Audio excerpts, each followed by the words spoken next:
Explain about நாகதோஷம். இப்ப நாகதோஷத்த பத்தி கேட்கிறீங்க. இப்ப நாகதோஷம் அப்படிங்கும்போது இப்ப உங்களோட ஜனன ஜாதகத்த எடுத்து பாருங்க. உங்களுக்கு லக்கணம்னு ஒண்ணு இருக்கும். ஸோ நீங்க மேச லக்கணத்துல இருந்து மீன லக்கணம் வரைக்கும் இந்த 12 லக்கணம். இந்த 12 லக்கணத்துல உங்களுக்கு லக்கணத்துல ராகுவோ, லக்கணத்துக்கு 7ல கலசர ஸ்தானத்துல கேதுவோ இருந்தா அப்படின்னா, அது நாகதோஷத்தின் அடிப்படையில தான் வரும்.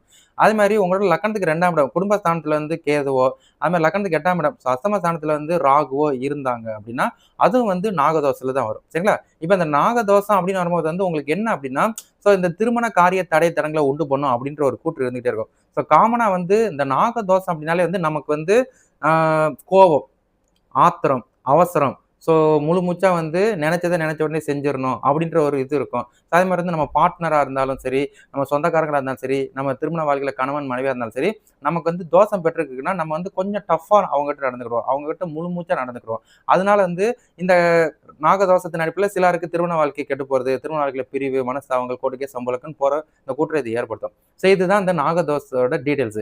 அப்ப நாகதோஷம் உள்ளவர்களுக்கு அவங்களுக்கு எப்படின்னா, ஒரு பயம் அறியான் மாரி, ஒரு துணிச்சல்காரங்களா இருப்பாங்க. சட்டுன்னு கோவம் வரும். டப்புன்னு மூஞ்சில அடிச்ச மாரி பேசுறாங்க. ஷார்ட் அண்ட் டெம்பரா இருப்பாங்க. இதனால அவங்களோட பார்ட்னர் ஒரு சில நேரங்கள்ல இவங்க கூட சரியா டிராவல் பண்ண முடியாத ஒரு சூழ்நிலையை உண்டு பண்ணிட்டுரும். காரணம் அவங்க கோவக்காரங்களா இருக்காங்க. அவங்க நினைச்சத நினைச்ச உடனே அணுகிக்கணும்னு நினைக்கிறாங்க.